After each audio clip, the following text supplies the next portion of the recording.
नमस्कार, मी राहुल कुलकर्णी. एनडीटीव्ही मध्ये तुमचं स्वागत आहे. आणि अशाच इंटरेस्टिंग इन्साईट समजून घेण्यासाठी तुम्ही आमचं जे युट्यूब चॅनल आहे ते सबस्क्राईब करायला लागा. आम्ही सर्व सोशल मीडिया प्लॅटफॉर्मवरती आहोत. बेल आयकन दाबा, कारण तिथनं तुम्हाला लगोलग आम्ही काय पोस्ट केले ते कळेल.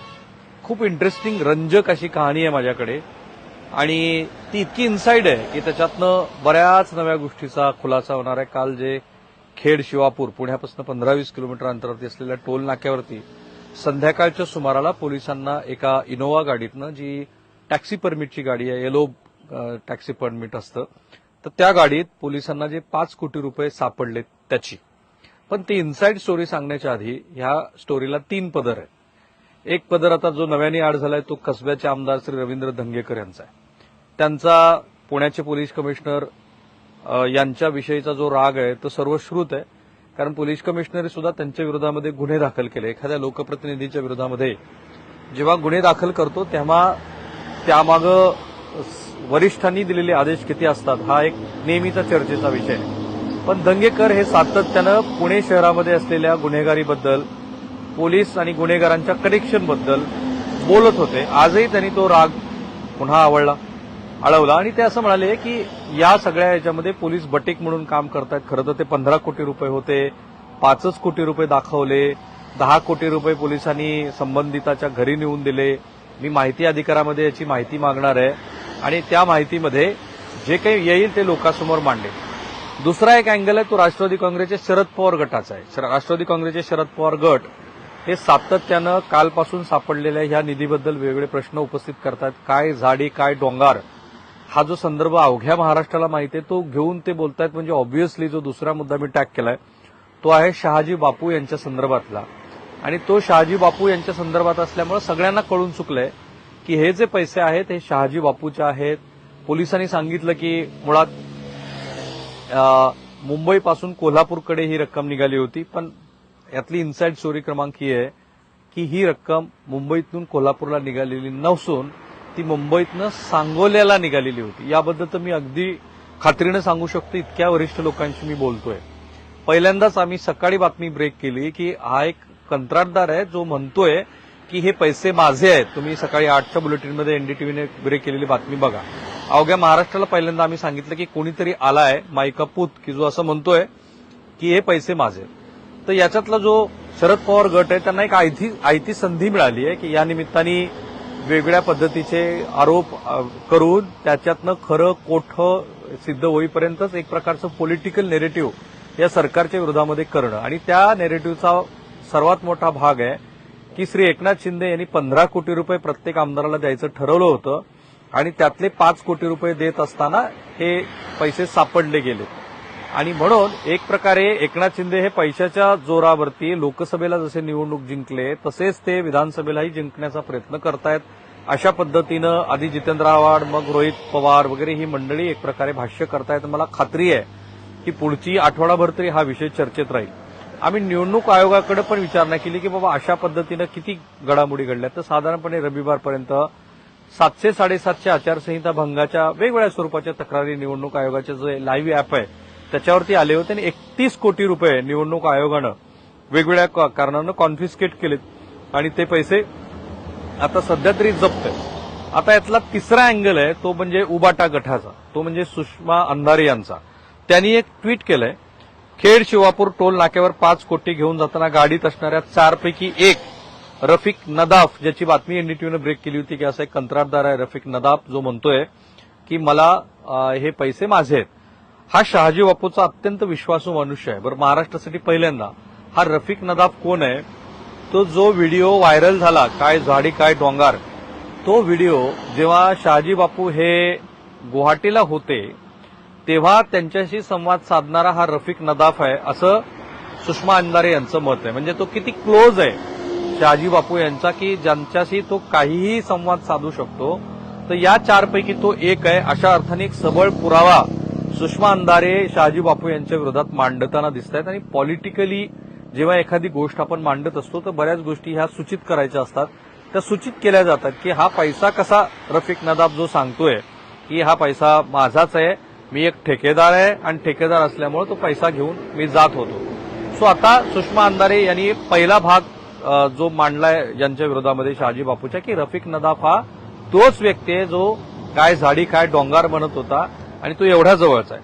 दुसरा त्यांचा मुद्दा आहे सागर पाटील हा त्यातला, कारण या गाडीमध्ये एकूण 4 जण आहेत. कोण कोण आहेत बघा. सागर पाटील हा सांगोल्याचा रहिवासी आहे, रफिक नदाफ सांगोल्याचा रहिवासी आहे, बाळासाहेब आसबे हा सांगोल्याचा रहिवासी आहे, शशिकांत कोळी जो त्या गाडीचा ड्रायव्हर आहे तोही सांगोल्याचा रहिवासी आहे.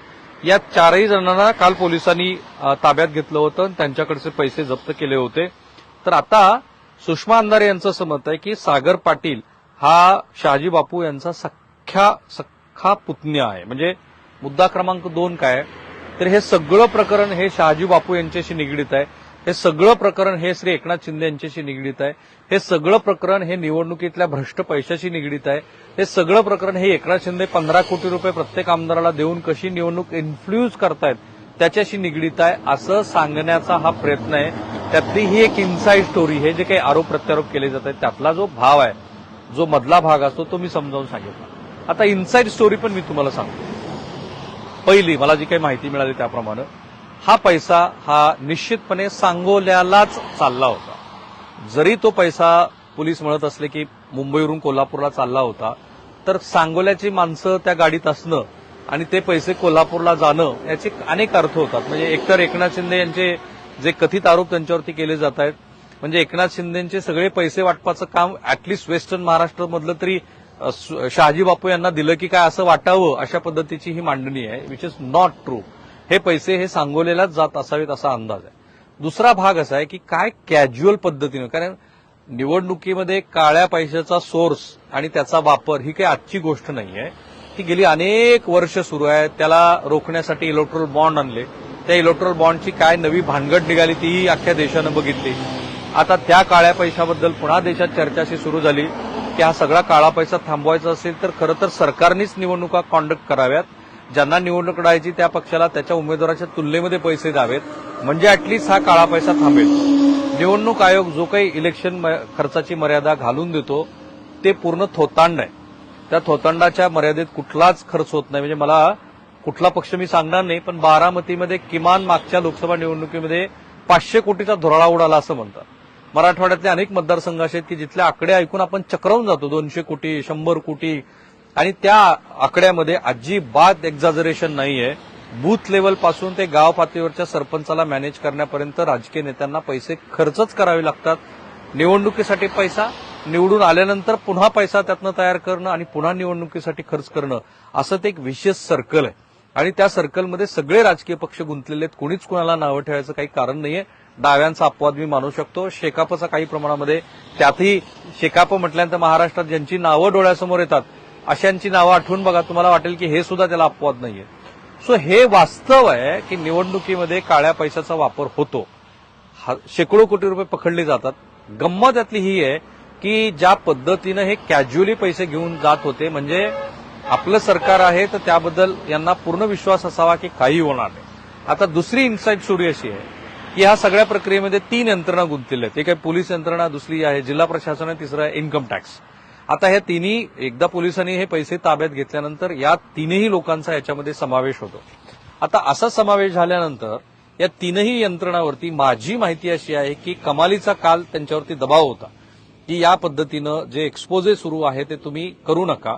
ज्यांची नावं समोर येणार आहे ते कोणाचा दबाव होता, काय चाणाक्ष आहेत आपले प्रेक्षक, कुठल्या डिपार्टमेंटवरती असावा हेही तुम्हाला कळून येईल. पण याच्यामध्ये 3 डिपार्टमेंट होती आणि त्या तीनही डिपार्टमेंटनी चोख काम केलं. म्हणजे खरं तर पोलिसांचं कौतुक करायला हवं, निवडणूक आयोगाच्या यंत्रणेचं कौतुक करायला हवं की जर हा पैसा, जे सुषमा अंधारे आणि सगळी मंडळी म्हणतायत त्याप्रमाणे तो सत्ताधारी पक्षाशी निगडीत होता, तरी आजही आपल्याला काहीतरी कणा आहे असं या मंडळींनी दाखवून दिलं, ज्याच्याबद्दल खूप चर्चा होते. कारण पश्चिम महाराष्ट्राचं वैशिष्ट्य काय की आजवर अनेक वेळेला असे आरोप होत आलेले आहेत की पश्चिम महाराष्ट्रातल्या ब्युरोक्रेसीच्या मदतीनं सरकार कुणाचंही असो पैसे हे पोचवले जातात. मग कधी तहसीलदाराची गाडी वापरली जाते, कधी पोलिसांच्याच गाडीतनं पैसे जातात, कधी व्हॅनमधनं पैसे जातात, कधी आरोग्य विभागाची गाडी वापरली जाते आणि याच्यात तथ्य नसावं असं कुणीही म्हणणार नाही. सो एकीकडे अशा पद्धतीच्या वापराची जेव्हा पश्चिम महाराष्ट्राच्या अनुषंगाने, मराठवाड्याच्या अनुषंगाने चर्चा होते तेव्हा पोलिसांनी केलेल्या या गोष्टीचं कौतुक आहे. म्हणजे मला अंदाज आहे की या तीनही यंत्रणेवरती किती प्रकारचा दबाव आलेला असू शकतो आणि तो आलेला असावा असं आता प्राथमिकदृष्ट्या दिसतं आहे. आता याच्यात पुढचा एक महत्वाचा टप्पा झालाय. पोलिसांनी हे पैसे जप्त केले. निवडणूक आयोगाच्या कार्यप्रणालीप्रमाणे या पैशाचा स्रोत सांगण्याची जबाबदारी ही संबंधित व्यक्तीची आहे. ज्याची गाडी ज्याच्या नावावर होती असं म्हटलं जातंय त्यांनी तर सांगून टाकलं की ही गाडी मी केव्हाच विकलेली आहे. इथे पण जे स्वतःच्या गाड्या विकतात त्यांच्यासाठी ही महत्वाची गोष्ट आहे. कारण मी पण अनेक वेळेला माझ्या वापरलेल्या गाड्या जेव्हा विकतो तेव्हा पहिल्यांदा काय करतो तो जो फॉर्म आहे जो आरटीओकडे द्यायचा असतो तो फॉर्म मी लिहून घेतो आणि नंतरच गाडी हँडओव्हर करतो. या केसमध्ये जर असं झालं नसेल तर सर्वोच्च न्यायालयाचं एक जजमेंट आहे अपघातासंदर्भातलं आहे, पण ज्या मूळ मालकाच्या नावावर ही गाडी होती त्याला शेवटी आरोपी व्हावं लागलं होतं. सो या केसमध्ये कुणीतरी नलावडे नावाचा व्यक्ती आहे, तोही सांगोल्याचा आहे. त्याचंही एक पोस्टर व्हायरल होत आहे की ज्याच्यामध्ये शहाजी बापूंना तो हार्दिक शुभेच्छा देतोय. डाव्या बाजूला त्याचा फोटो आहे आणि आजूबाजूला 3 व्यक्ती आहे. म्हणजे या सगळ्यांची जर तुम्ही एकच एक भाग काय आहे तर ह्या सगळ्यांच्या सेंटर स्टेजला श्री शहाजी बापू पाटील आहेत आणि या शहाजी बापू पाटील यांच्या संदर्भानं हे सगळे नवे प्रश्न उपस्थित झालेत. पण आता प्रणाली अशी आहे की आयकर विभागानं ज्या कोणी नदाफनी हा दावा केलाय त्याला विचारलंय की तुझ्या पैशाचा स्रोत काय. आपल्याकडे इन्कम टॅक्सचा ऍक्ट असं सांगतो 2,000 रुपयापेक्षा अधिकचे रोखीचे व्यवहार तुम्ही करूच शकत नाही. That is crime. म्हणजे जर 5 कोटी रुपये तुम्ही रोखीनं काढून घेऊन जात असाल तर ते कुठून काढले होते हेही तुम्हाला सांगावं लागणार आहे. त्या पैशाचा स्रोत सांगावा लागणार आहे. आणि आता इन्कम टॅक्सनी तेच केलेलं आहे. इन्कम टॅक्सनी काय केलं तर इन्कम टॅक्सनी हे पैसे ताब्यात घेतले. ते ट्रेझरी ऑफिस जे पुण्याचं आहे त्याच्या शेजारी एसबीआयची एक ब्रँच आहे. त्या ब्रँचमध्ये ते पैसे ठेवलेत. या नदाफला विचारा की बाबा तुझा जो काही पैशाचा स्रोत आहे तो आम्हाला सांग. जर तो आयकर इन्कम टॅक्सच्या नियमाप्रमाणे तो बसला तर ते पैसे त्यांना परत दिले जातील. अन्यथा इन्कम टॅक्सचा रूल आहे की जे काही पैसे असतात त्याच्या 100% ते दंड ठोठावतात. कधी कधी 120% ही रक्कम जाते. आणि मग पुन्हा खरीच त्यांची इच्छा असेल तर या पैशाचे जे इतर स्रोत आहेत त्या इतर स्रोतांचा सुद्धा शोध घेतला जातो. ही आहे याच्यातली इनसाइड स्टोरी. म्हणजे सगळ्यांची जर तुम्ही आजची क्रोनॉलॉजी बघितली तर या सगळ्या याच्यामध्ये जे काही विरोधी पक्षांनी मळभ उभा केलंय शहाजी बापू पाटील यांच्या विरोधामध्ये त्याच्यात तथ्य नाहीये असं कुणी म्हणू शकत नाही अंटिल अँड अनलेस याबद्दल संपूर्ण ठोस पुरावे घेऊन स्वतः शहाजी बापू किंवा हे जे कोणी नदाफ महोदय आहेत ते माध्यमासमोर येणार नाहीत, त्याचं क्लॅरिफिकेशन करणार नाहीत. पोलिसांनी आपलं काम केलंय. आता आरोपांचा भाग आहे. धंगेकर काही आरोप करू शकतात, सुषमा अंधारे काही आरोप करू शकतात, सत्ताधारी त्याला प्रत्युत्तर द्यायला सक्षम आहेत. पण पोलिसांनी या संदर्भामध्ये जी केलेली कारवाई आहे ती कारवाई महाराष्ट्रासमोर आहे. आता जे काही 30-31 कोटी रुपये निवडणूक आयोगाने जप्त केले त्याचेही तपशील आम्ही तुमच्यासमोर आणू. ही एक चांगली गोष्ट आहे. महाराष्ट्राच्या राजकारणाच्या इतिहासात आपल्याला म्हणजे माझ्या पत्रकारितेच्या कारकिर्दीमध्ये जेवढी म्हणून वल्नरेबल पैशाच्या अर्थाने म्हणजे कसं झालंय बघा. एकाच कुटुंबामध्ये पुतण्या एकीकडनं लढतोय, चुलता एकीकडे आहे, वडील एकीकडे आहेत, वडिलांनी एक वेगळी भूमिका घेतली आहे, पुतण्या तुतारी हातात घेणार आहे, इकडे घड्याळ एक जणाकडे आहे, दुसऱ्याला काहीतरी कमळाचं चिन्ह. हे अशा अनेक अर्थांनी महाराष्ट्रातली ही निवडणूक ही महत्वपूर्ण ठरणार आहे. आणि त्याचा जो बिगुल वाजलाय ज्या कारवाया काय असू शकतात त्याचा तो पुण्यातल्या खेड शिवापूर इथल्या टोल नाक्यापासून वाजलाय. आणि म्हणून त्याची 2 मुद्द्यात आपण नोंद घेतली. मी पुन्हा एकदा आमचं युट्यूब चॅनल सबस्क्राईब करा. कारण तुम्हाला खूप चांगल्या इनपुट्स आम्ही देणार आहोत. संपूर्ण निवडणूक अत्यंत पारदर्शीपणे तुम्हाला एनडीटीव्हीवरती पाहता येईल. त्यामुळे बेल आयकन पण दाबा कारण त्यानं तुम्हाला आमची नोटिफिकेशन यायला मदत होईल. आणि तुमच्या काही महत्वाच्या सूचना असतील तर या व्हिडिओच्या कमेंट बॉक्समध्ये त्या जरूर करा. थांबूया आपण इथे.